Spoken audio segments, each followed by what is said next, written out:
Story title: The Tale of the Timeless Library. In a quiet, sleepy town called Willowbrook, there stood an old, forgotten building at the end of a narrow, winding road. The building was once a grand library, filled with books from every corner of the world, but over time, it had been abandoned, its doors locked and its windows boarded up. The townspeople no longer visited the library, and many had even forgotten it existed. But there was one person who never forgot the library, an 11-year-old girl named Emma. Emma was a curious and imaginative child who loved nothing more than getting lost in the pages of a good book. Her parents often found her with her nose buried in a story, whether it was under the shade of a tree, by the warm fire in winter, or even by candlelight late at night. One day, while exploring Willowbrook on her bicycle, Emma stumbled upon the old library. Its stone walls were covered in ivy, and the once grand entrance was hidden behind a thick veil of overgrown bushes. Emma's heart skipped a beat. She had heard stories about the old library, how it was filled with books that held the secrets of the universe, but she had never seen it for herself. Without hesitation, Emma pushed through the bushes and approached the heavy wooden door. To her surprise, it was slightly ajar, creaking open just enough for her to slip inside. The air inside was cool and smelled of old paper and dust. The light from the outside filtered through the cracks in the boarded-up windows, casting long shadows across the floor. Emma stepped inside and closed the door behind her. The library was dark and silent, with rows upon rows of towering bookshelves stretching into the distance. Many of the books were covered in dust, their spines cracked and faded, but they still held an air of mystery and magic. As Emma wandered through the aisles, she noticed something strange. The further she walked, the less dusty the books became. The air grew warmer, and she began to hear the faint sound of whispering voices, like the murmur of a distant conversation.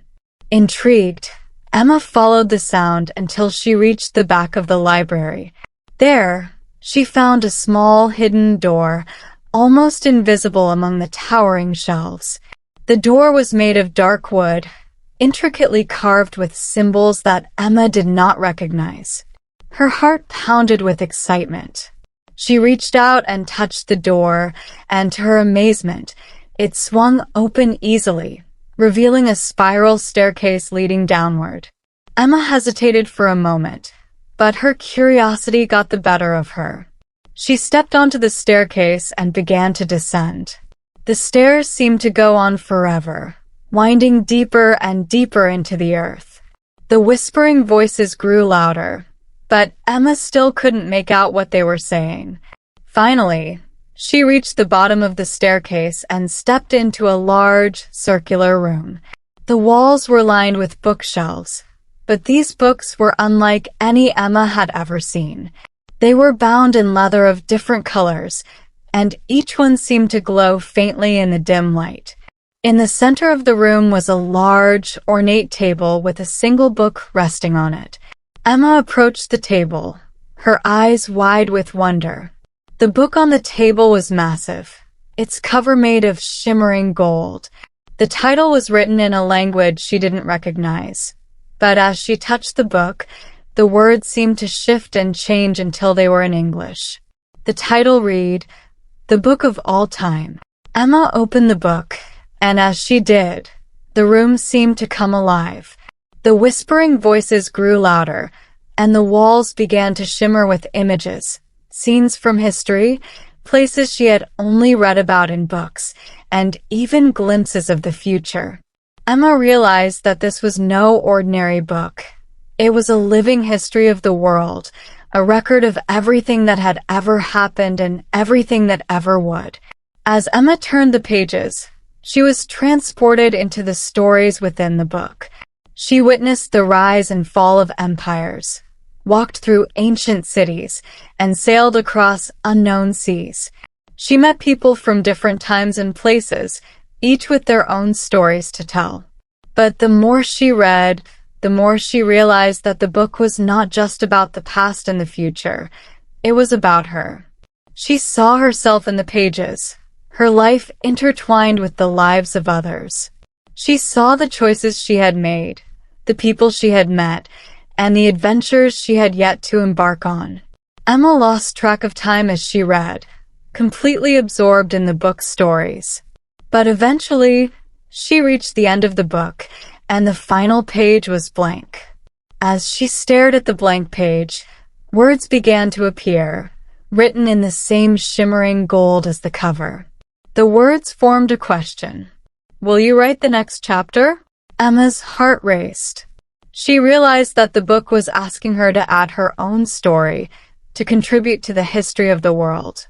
She picked up the quill that lay beside the book and hesitated for just a moment before dipping it in the inkwell. As she began to write, the room around her seemed to fade away, and she was no longer in the library. She was back in Willowbrook, standing outside the old library, but something was different.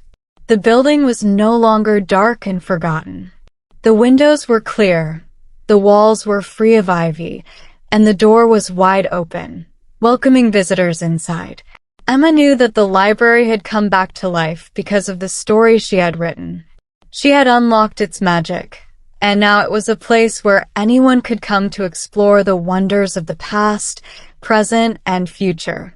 As she walked back into the library, she saw other children and adults, all reading, writing, and discovering the stories within its walls. The whispering voices had turned into a joyous hum, the sound of countless stories being shared and brought to life. Emma knew that she would always have a special connection to the timeless library. It was a place where stories lived, where time had no meaning, and where the imagination could run free. She had found her place in the world, and she knew that as long as there were stories to be told, the library would never be forgotten again. The end.